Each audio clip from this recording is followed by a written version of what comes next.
Seja bem-vindo.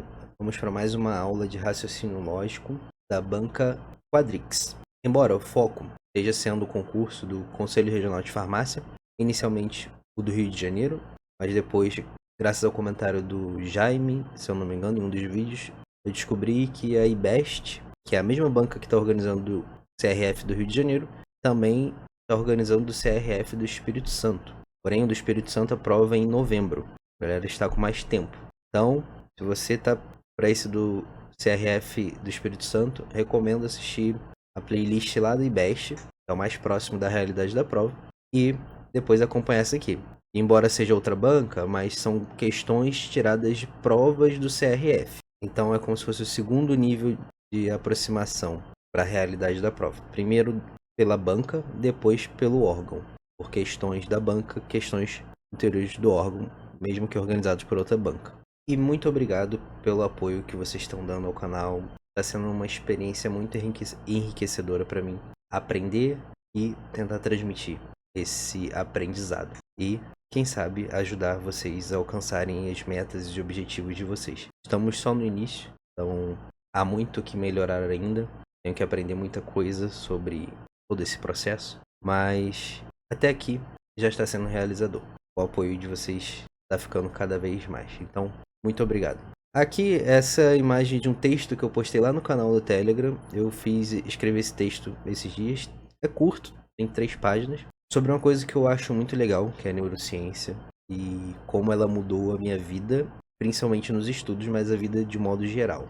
E nesse texto eu explico como entender os fundamentos do aprendizado, de como o aprendizado acontece, pode e com certeza tem um potencial muito grande fazer os seus estudos evoluírem, seu desempenho, suas rotinas, suas organizações, porque você vai entender o fundamento das coisas. Eu vejo que as pessoas discutem muitas técnicas de estudo. Você tem que usar a técnica tal, você tem que usar a minha técnica. Eu acho interessante, porém, eu vejo que as técnicas são como se fosse a ponta do iceberg da coisa. E a neurociência vem ali te dando a base. E a partir daqueles fundamentos você consegue desenvolver até suas próprias técnicas. Por que não? Então, técnica de estudo é como se fosse a ponta da coisa, não a base. Pelo menos é o meu entendimento. Particularmente eu gostei desse texto, ficou um pouco divertido. Eu não tenho a prática de escrever, então, aquela coisa. Até falo no texto. Se permita ser ruim se você quer ser bom. Então, quem sabe vira um hábito aí e eu começo a melhorar e escrever textos melhores. Está lá no Telegram, se você ficou curioso. Confiro ir lá e baixar o PDF e dar uma lida. Talvez você me veja dando uns tapinhas no microfone durante o vídeo, porque isso é para desligar e ligar ele, só que quando faz isso, capta o áudio e a detecção de silêncio não corta. Eu tô espirrando, tossindo, o Nintendo tá meio travado hoje, tá dando umas telas azul, então espero que possam me perdoar. No mais, bons estudos e até a próxima. Tá, isso foi estranho, eu acabei de me despedir no início do vídeo, enfim. Considerando os principais símbolos dos conectivos utilizados na lógica matemática, assinale a alternativa cujo valor lógico é verdadeiro. Então tem que saber dos conectivos lógicos. Quais são os conectivos lógicos? A conjunção, a disjunção inclusiva, também temos a disjunção exclusiva, embora essa seja mais raro aparecer em questões, mas é bom saber que existe. Também temos a condicional e a bicondicional. Também a condicional é chamada de implicação e a bicondicional fica sendo a dupla implicação. Esse símbolo da bicondicional também significa equivalência, uma coisa equivalente à outra. Então esses são os conectivos lógicos.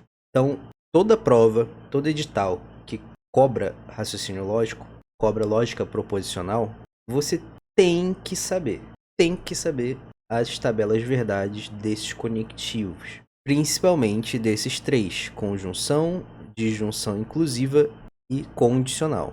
Esses são os que mais caem. É bom que saiba dos outros também. Não é muito difícil você dominar esses 3, é só um pouquinho a mais dominar os outros. Mas tem que saber.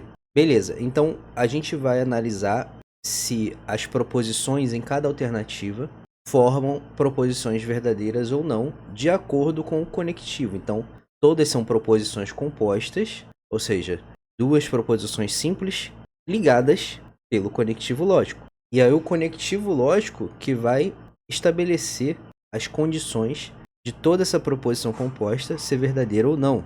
Vamos para letra A. A neve é branca e 2 é maior que 5. Então vamos analisar as proposições simples que estão sendo unidas por esse conectivo lógico do chapeuzinho, que é a conjunção. Muito bem. Então, a neve é branca, verdadeiro. E 2 é maior que 5, falso. E aí, isso aqui tem qual valor lógico? Para quem está sabendo, a tabela verdade da conjunção é mais fácil gravar, no caso da conjunção, o único caso que ela é verdadeira. Quando que a conjunção é verdadeira? Quando as duas proposições que formam essa conjunção, ou melhor, que estão sendo conectadas por essa conjunção, quando as duas são verdadeiras. Em qualquer outro caso, é falso. Então, aqui um verdadeiro e um falso, a conjunção toda é falsa. E o que a gente está buscando? A alternativa que tem uma proposição verdadeira, proposição composta verdadeira. B. Brasília é capital do Brasil, verdadeiro. Ou 10 é menor que 8. 10 é maior do que 8. Então isso aqui é falso. E aí, essa proposição composta é verdadeira ou falsa? Tem que olhar para o conectivo. O conectivo é aquele disjunção inclusiva. No caso da disjunção inclusiva, é mais fácil você gravar o contrário em relação à conjunção. É mais fácil você gravar quando ela é falsa, que é somente quando as duas proposições simples, que estão sendo ligadas por essa disjunção inclusiva, são falsas. Quando as duas são falsas. Só nesse caso. Em todos os outros casos, essa disjunção inclusiva será verdadeira, como é o caso aqui. Ela é verdadeira e nossa questão, gabarito é letra B. Mas vamos analisar as outras para estudar. C. Brasília está no Distrito Federal. Verdadeiro. 100 é maior que 1000. Falso. E aí, essa proposição composta nesse formato de condicional é verdadeira ou falsa? Lembrando, esse conectivo do condicional é o mais importante, é o que mais cai e é o que mais deixa espaço ali para as bancas elaborarem e dificultarem as coisas. Condicional é mais fácil gravar quando ele é falso. Pensa que no condicional a ordem das proposições simples que estão formando ele importa, no sentido de que o valor lógico delas importa nessa ordem. Porque o condicional só é falso quando ele tem o antecedente verdadeiro e o consequente falso. A galera usa uns mnemônicos com Vera Fischer. Bota aqui, Vera Fischer é falsa. Aí, esse dia eu lidei com... Eu vi alguém usando um mnemônico defendendo a Vera Fischer, que ele fala assim, Vera Fischer falsa... Vera Fischer é feia, é falso. Então, escolhe aí o time que ataca a Vera Fischer, coitado, e aí o time que a defende. Importante que você vai gravar isso aí, falando mal de alguém ou não. Enfim, só nesse caso o condicional é falso. O que é antecedente? É a proposição que vem antes. E o consequente é a proposição que vem depois. Em todos os outros casos, o condicional é verdadeiro. Falso implicando em falso é verdadeiro? Sim. Falso implicando em verdadeiro é verdadeiro? Sim. Então, já pega o macete. Quando você está analisando um condicional e o antecedente é falso, já nem precisa analisar o resto. Esse condicional todo já é verdadeiro. Agora, quando o antecedente é verdadeiro, aí você tem que analisar o consequente, que aí pode ser ou não verdadeiro. Então, esse aqui é falso. D. Goiânia está no Distrito Federal. Isso é falso. Essa é a parte que eu podia pegar. Vem a equivalência. 4 é menor que 12. Verdadeiro. E aí, essa equivalência, essa proposição composta na forma de bicondicional, é verdadeira ou é falsa? Na equivalência, na bicondicional, na dupla implicação, ela só é verdadeira quando os dois valores lógicos das proposições conectadas por essa equivalência são iguais. Não falei verdadeiros, eu falei quando os dois valores são iguais. E, obviamente, quando esses dois valores são diferentes, não importando em qual ordem, só que sejam diferentes, a equivalência é falsa. Tá? Então, para uma equivalência verdadeira, você tem que ter falso e falso, ou verdadeiro e verdadeiro. Qualquer outro caso, ela é falsa. Que é o caso aqui, essa equivalência é falsa. E São Paulo é a capital do Brasil, falso. Aí vem uma conjunção, nem precisa analisar mais. Você já tá craque, sabe que na conjunção os dois tem que ser verdadeiro para ela ser verdadeira, então isso aqui é falso. Aqui na D, eu fiquei um tempo assim analisando. Eu já tinha visto que a resposta era B, né? Indiscutivelmente, isso aqui é verdadeiro. Aí a D eu fiquei, mas o Goiânia está no Distrito Federal. E 4 é menor que 12, então é verdadeiro, equivalente. Aí depois não, Distrito Federal, Goiânia está em Goiás.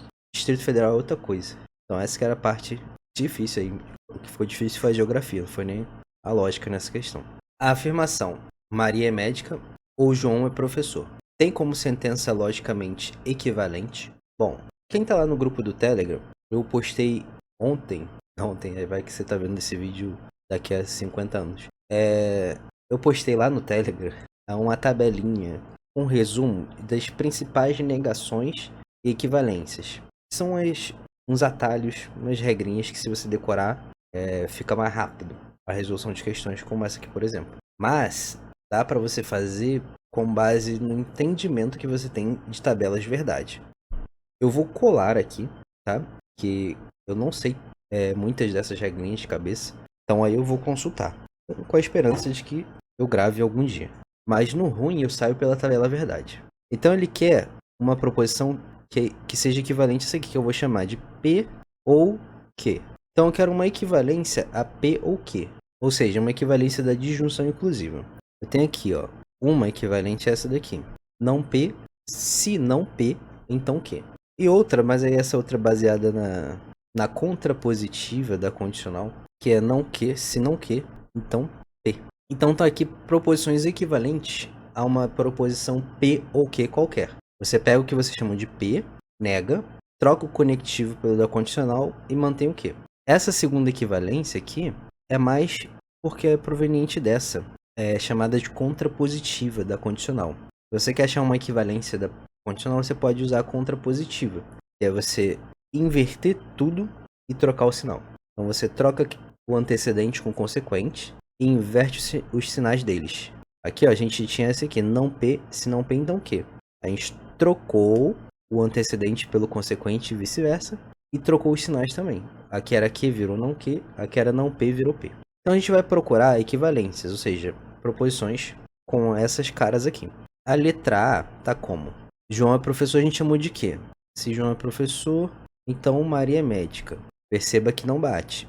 Não, essa aqui não é uma equivalência de acordo com as regras. Se Maria é médica, P, então João é professor, Q. Ele só trocou o conectivo ou, né? A gente tinha P ou Q, ele botou se P, então Q. Também isso não é uma equivalência da disjunção inclusiva. Se Maria não é médica, ou seja, não P, então João é professor. Opa, aqui bateu, ó. Bateu com essa equivalência. Então a gente achou o gabarito letra C. Aqui a letra D tem uma coisa. Não é verdade que Maria é médica, então João é professor. Isso aqui é meio confuso. É porque a C tá mais bonita, tá mais completa, mais com a forma C então bonitinha e tudo mais. Mas aqui, essa D, não sei. Posso estar criando caso, fazendo fofoca. Mas daria para interpretar isso aqui como não P, então Q. Não é verdade que Maria é médica, então João é professor. Ele meio que condicionou uma coisa na outra ainda. Aí ficaria com duas respostas corretas? Enfim, posso estar fazendo só fofoca e estar interpretando errado, mas eu não gosto dessa alternativa aqui sobrando ali. E claro que ele pode alegar, não, mas o texto de C então tá correto na letra C, beleza. Tá, aí, isso aqui, percebe, eu também não saberia essa regra aqui de cabeça. Como que eu faria então? Eu vou montar uma tabela verdade e jogar as alternativas na tabela verdade e ver se eu acho uma equivalência. E o que vai ser, como que eu vou saber que uma dada proposição composta é equivalente a uma outra que eu estou comparando? Quando eu montar a tabela verdade dela, se linha a linha essa proposição for idêntica à proposição referência que eu estou comparando, significa que ela é uma equivalência, que uma é equivalência da outra. Isso também já vai a dica para negação. Na negação vai ser a mesma ideia. Eu vou comparar linha a linha, as duas colunas. Se sempre bater sinal trocado, linha a linha, sem falhar em nenhuma linha, significa que uma é contradição da outra. Uma é negação da outra. Contradição não, uma é negação da outra. Contradição é uma proposição que é sempre falsa. Então aqui eu montei a base da tabela verdade. A tabela verdade de duas proposições simples fica assim, com 4 linhas. O número de linhas é 2 elevado a n, onde n é o número de proposições simples. Então, eu tenho duas proposições simples, meu número de linhas da tabela verdade vai ser 2 elevado a 2. Eu tenho uma proposição simples, a tabela verdade vai ficar 2 elevado a 1 linhas. Por exemplo, qual é a tabela verdade da proposição simples P? Verdadeira ou falsa. Então só tem duas linhas. Se eu pegar a negação de P, vai ficar falso e verdadeiro, mas o número de linhas não muda. A proposição é uma tabela verdade de uma proposição simples, uma proposição só. Agora eu não lembro de ter feito alguma questão que exigisse isso, mas aqui alguns materiais ensinam, já vi isso em alguns livros também, então vamos gastar, né? Se aprendi, mas tá aí. Tá, o que você precisa saber montar é essa base aqui, para uma tabela verdade. Primeira coluna, verdadeiro, verdadeiro, falso, falso. Na segunda, você vai alternando, começando pelo verdadeiro, e pronto. Você montou a base. A partir daí, todo o resto vai ser em referência a essa base, vai ser em relação a essa base. Por exemplo, vou montar a coluna da tabela verdade da negação de P. Ora, quem é P? Eu vou olhar para quem é P. Se eu vou montar a negação de P, eu vou olhar para o P. O que significa? Como é que eu faço essa montagem? Tem aqui linha 1, linha 2, linha 3, linha 4. Um pouco de prática, essa questão do número da linha, você nem vai se incomodar com isso, porque vai ficar intuitivo, automático para você. Se eu estou negando P, eu vou travar minha visão na coluna do P. Cuidado na hora de ir fazendo essa comparação de proposições, colunas, e aí você errar visualmente, olhar para uma coluna achando que estava olhando para outra, e aí dá problema, você monta errado. Um valorzinho que tu monta errado aqui é arriscado. Então, ó, na linha 1, quanto que vale P? Quanto que vale? Qual o valor lógico de P? É verdadeiro. Então, a negação de P na linha 1 vai ser falso. A linha 2, quero botar o valor de não P na linha 2. Então, olho para o P na linha 2. O P na linha 2 é verdadeiro. Então, não P vai ser falso também. Eu troquei a cor, não sei porquê. Falso. A linha 3, vou aplicar a mesma ideia. Então, você já me responde. Exatamente, olhei a linha 3 do P, vi que é falso, aqui então a linha 3 do não P vai ser verdadeiro. E a mesma ideia na linha 4. Então quer dizer que tu entendeu. Então pausa o vídeo e monta a coluna do não que, usando essa mesma ideia. Beleza, então completamos, né? Agora vamos começar a brincadeira. Vamos botar aqui a proposição composta do enunciado. P ou Q. Aí eu mantenho a coerência com o que eu chamei de P e o que eu chamei de Q. Ó, P ou Q. Aí eu tenho que saber como é que funciona o conectivo que eu estou usando, que no caso aqui é a disjunção inclusiva. Ela só é falsa quando os dois são falsos. Em todos os outros casos, ela vai ser verdadeira. Para montar a tabela verdade agora, eu vou fazer a mesma lógica de análise linha a linha, só que dessa vez, como é uma proposição composta, eu vou olhar para duas colunas ao mesmo tempo. Não só para uma. Então, linha 1. Quero montar a linha 1 dessa proposição composta. Olho para a linha 1 das proposições simples que ela está conectando. Ela está conectando quem? P ou Q. Beleza. P. Ela está conectando P e o Q. Mas conectando como? Como uma disjunção inclusiva. Aí eu tenho que saber. A disjunção inclusiva só é falsa quando os dois são falsos. Em todos os casos é verdadeiro, outros casos são verdadeiros. Primeira linha, P é verdadeiro e o Q é verdadeiro. Então P ou Q vai ser verdadeiro também. Se você já ficou rato e entendeu a disjunção inclusiva, você vai perceber que basta eu analisar se esse primeiro já for verdadeiro, eu já posso marcar que a disjunção é verdadeira. Aqui, ó, linha 2, verdadeiro ou falso. Dá o quê? Dá verdadeiro. Falso ou verdadeiro, na linha 3, verdadeiro. Falso ou falso, agora sim deu falso. Então, montei aqui a proposição do enunciado. Qual é o comando da questão? O que ele mandou você fazer? Ele quer que você ache equivalente. E como é que você acha equivalente na tabela verdade? Você vai ter que achar uma proposição que, se você montar usando esse mesmo raciocínio e mantendo a coerência que você montou na base da tabela, você vai achar isso aqui, ó. A proposição que você jogar aqui e você achar isso aqui, ó, batendo bonitinho, linha a linha, sem falhar nenhuma, na mesma ordem, então essa é equivalente à do enunciado. Essa que é a ideia de você resolver esse tipo de questão usando a tabela verdade. E não só para equivalência, mas também como para negação. A negação vai ser o contrário. Eu vou procurar uma que esteja assim, ó, usando essa aqui como referência. Se eu achar uma desse jeito, significa que essa é a negação dessa. Ou o contrário, né? Que a do enunciado é a negação dessa no final das contas é a mesma coisa. Eu jogo aqui, eu vou só até a letra C, pra gente, já vai ser o suficiente pra gente praticar. Como é que era a letra A mesmo? Se João é professor, Q, então Maria é médica, P. Nossa, ficou feio. Agora ficou menos feio. Beleza, vamos montar isso aí. Q implicando em P. Linha 1. Q implicando em P. Verdadeiro implicando em verdadeiro. Verdadeiro. Falso implicando em verdadeiro. Verdadeiro. Verdadeiro implicando em falso. Falso.